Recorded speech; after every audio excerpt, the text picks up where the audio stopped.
नमस्कार दोस्तों ये कहानी भगवान बुद्ध के बारे में है।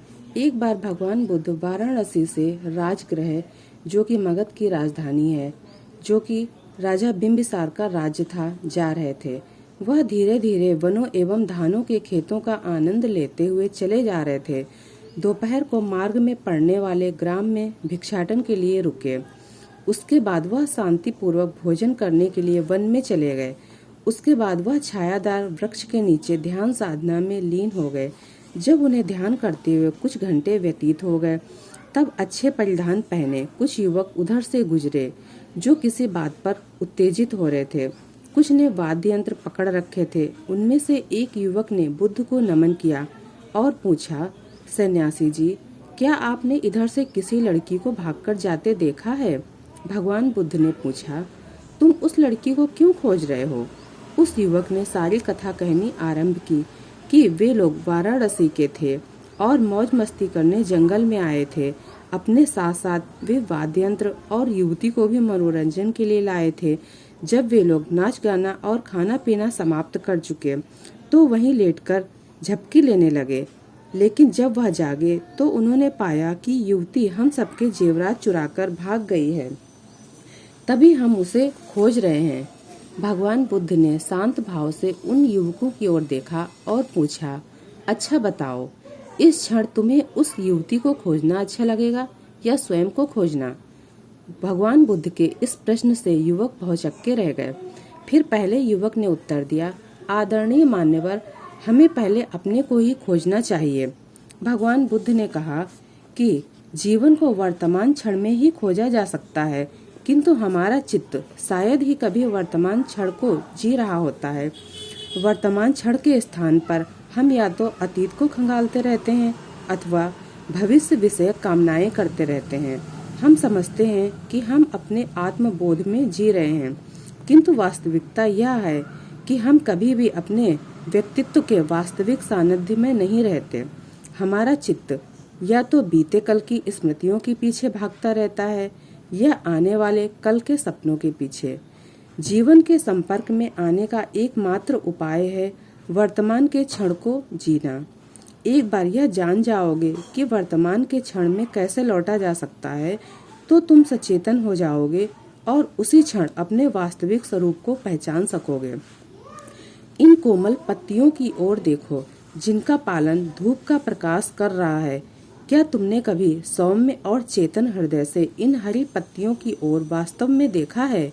इनका हर रंग जीवन के आश्चर्यों में से एक है। यदि इसे तुमने पहले कभी वास्तविकता पूर्ण दृष्टि से नहीं देखा, तो अब देखिए। सभी युवक एकदम शांत हो गए।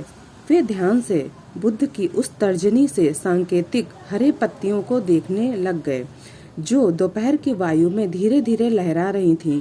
एक क्षण पश्चात बुद्ध अपने पास बैठे युवक की ओर मुड़े और कहा, मैं देख रहा हूँ कि तुम्हारे पास बांसुरी है, कृपया इसे हम सबकी खातिर बजाइए। पहले तो युवक शर्माया, फिर उसने बांसुरी अपने होठों पर रखी और उसे बजाने लगा। प्रत्येक व्यक्ति ध्यानपूर्वक सुन रहा था। बुद्ध की दृष्टि उस बांसुरी वादक के चेहरे को एकटक देख रही थी।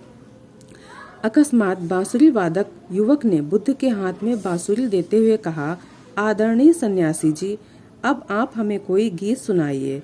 बुद्ध मुस्कुराए, जबकि कुछ युवक हंसने लगे, क्योंकि उन्हें अपने उस साथी का यह कथन मूर्खतापूर्ण लगा। क्या कभी किसी सन्यासी को किसी ने बांसुरी बजाते सुना है? किंतु उन्हें उस समय आश्चर्य हुआ जब बुद्ध ने बांसुरी अपने हाथ में ले ली। सभी युवकों की दृष्टि बुद्ध पर जा टिकी, क्योंकि वे अपने जिज्ञासा भाव को छिपाने में असमर्थ थे। बुद्ध ने कुछ प्रगाढ़ निश्वास लिए और तब बांसुरी अपने होठों से लगा ली। बांसुरी की ध्वनि इतनी मंद थी जैसे सृष्टि के सभी अद्भुत रहस्य ध्वनियों में परिवर्तित हो गए हों और ये ध्वनियाँ हजारों वर्ण और रूपाकार ले चुकी हों।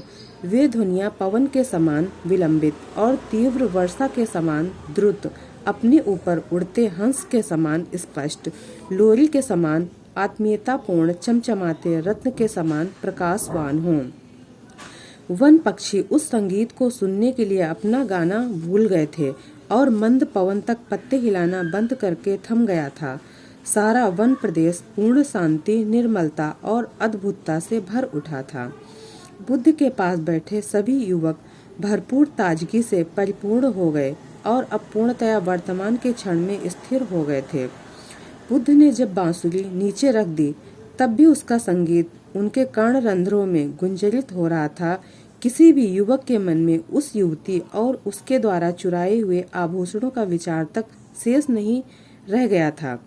बहुत देर तक उनमें से कोई कुछ भी नहीं बोला। तब बांसुरी वाले युवक ने बुद्ध से पूछा, आपका बांसुरी वादन तो अद्भुत है। मैंने अभी तक किसी को इतनी सुंदर बांसुरी बजाते नहीं सुना। आपने बांसुरी वादन किससे सीखा? क्या आप मुझे शिष्य के रूप में स्वीकार करेंगे, जिससे मैं आपसे बांसुरी वादन सीख सकूं?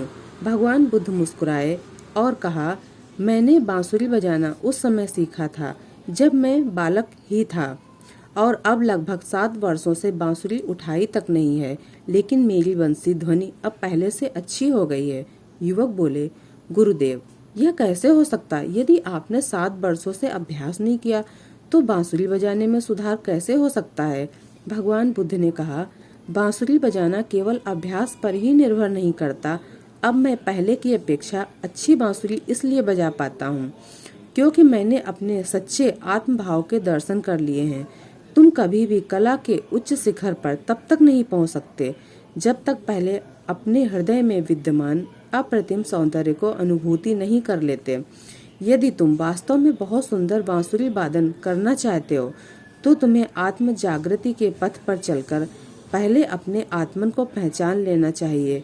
बुद्ध ने उन लोगों को मुक्ति का मार्ग, 4 आर्य सत्य और अष्टांगिक मार्ग समझाया। सभी युवक पूर्ण गंभीरता के साथ उनकी बातें सुनते रहे। जब भगवान बुद्ध ने अपनी देशना समाप्त की तो उनमें से प्रत्येक युवक उनके सामने नमन हुआ और शिष्य के रूप में स्वीकार कर लिए जाने का अनुरोध करने लगा। भगवान बुद्ध ने उन सबको प्रतिज्ञा दे दी। नमस्कार दोस्तों, अगर वीडियो पसंद आए तो लाइक कीजिएगा।